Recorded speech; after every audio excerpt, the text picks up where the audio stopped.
Alright guys, we're going to talk about speciation, which is the creation of a new species, and that's what this chapter is all about. So today we really need to focus in on what actually the biological species concept is, and what it really boils down to is the ability for organisms to reproduce and produce fertile offspring, and that's the definition that we're going to use to kind of figure out whether a species is from the same species or not. So if I were to take two organisms, and let's just say a cat and a dog, in order for me to figure out whether they were from the same species or not, they have to be able to breed with one another. And can a cat and dog actually, do they have the ability to breed with one another? And they may not, but let's just say that they were able to breed with one another. The second thing that has to be true is that the offspring needs to be fertile. So let's say they actually do have the ability to mate with one another, but their offspring is not fertile. So when number two is false, that their offspring are not fertile, we would actually say that they're from a different species. So this is the concept that we'll use, the biological species concept, and it's the definition of how we decide that a species is a unique species from another one. For example, again, a dog versus a cat. So the concept isn't perfect, but it is useful. So why is it not perfect? Well, it doesn't take into account organisms that are no longer living, because we can't observe them in their mating or their offspring to see if their offspring are fertile. And the other thing is that it doesn't take into account organisms that reproduce asexually, and there's a lot of organisms that actually reproduce in that manner. So in that way, the biological species concept isn't perfect, but it's what we will use. So speciation is just the process of a new species being kind of born, if you will. It's as simple as that. Speciation will also lead to biodiversity. So if we were going to draw a tree of life, at the base we would have the common ancestor, and as organisms diverge from one another, they actually branch off from one another and a new species is created. And since speciation really our definition hinges on the ability for organisms to reproduce with one another, if we prevent organisms from reproducing, we're creating a barrier between those organisms, and we're actually potentially encouraging speciation to occur. So there's many factors that could actually prevent people or organisms from breeding. And as you know, I love mnemonic devices, and so our mnemonic device for reproductive barriers that can actually prevent organisms from mating go under the both categories. So B would be behavior, O is other, T is timing, and H is habitat. And we're going to talk a little bit more about each one of those. So reproductive barriers can be behavioral, such as courting rituals, different chemical signals that an organism can secrete when it's ready to mate, different colors, different songs.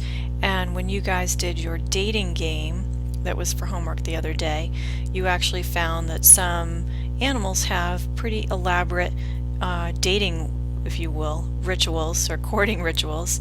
I can call them dating rituals because it was a dating game, but they have courting rituals that only attract a certain type of animal.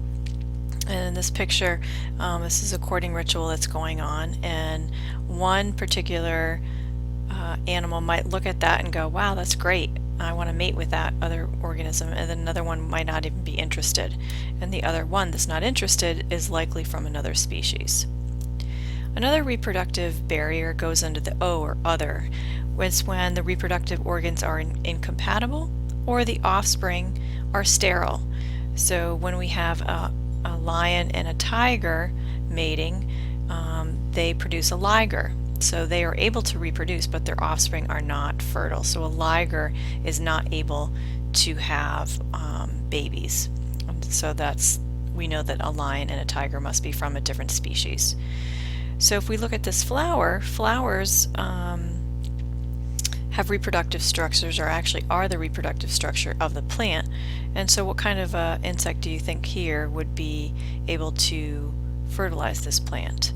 So you can kind of see that certain plants have certain reproductive organs that make them, only able to be reproduced by other organisms. Another T for in the both is temporal.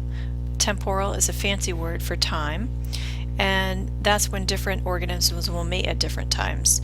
Examples given here is that fireflies might mate at 11 o'clock at night, and then there might be another organism, another firefly, that mates at 3 o'clock in the morning.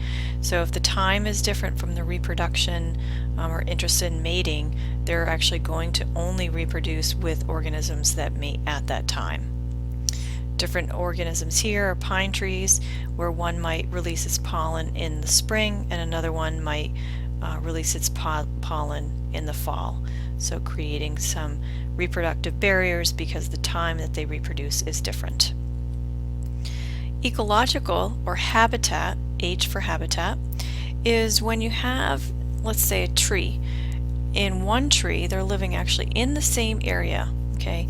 Their habitats are in the same area. So if we can think about their place or home, our prefix for that is patrio. Same would be sympatric. So sympatric speciation is when we have organisms that are living in the same place, same tree, say, but they do not mate with one another. So if these birds were living in the same particular tree, same habitat, same area, but they're really not interested in mating with one another, that would be a habitat or ecological barrier, which may lead to sympatric speciation, which is the type of speciation that's occurring when the organisms are living together. Patrio, home or place, sim, together. If I geographically isolate organisms, then we're actually separating them by some physical manner, whether that be a river, a mountain.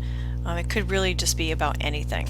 And in that situation, it's going to lead to a different type of speciation, and that would be allo, other, patrio, home, allopatric speciation. So geographical isolation can happen from a variety of different ways, just like I was showing you earlier. There could be physical barriers. A volcano could be in the difference, between one space to another. As long as the organism cannot cross that barrier to mate with the other organism, then you know that you've got a geographical isolation. And then again, that leads to a different type of speciation, and that would be allopatric. So in review, the different types of reproductive isolating mechanisms we could put under both: behavioral, other, timing or temporal, habitat, which is ecological. And based on those barriers, those are preventing organisms from reproducing together or mating. And then if we prevent them from mating with one another, we're really going to lead to speciation, because if they don't mate and have fertile offspring, we know that we will have a different species. So that's speciation and reproductive isolation mechanisms in a nutshell. I'll see you in class. I hope you took some good notes.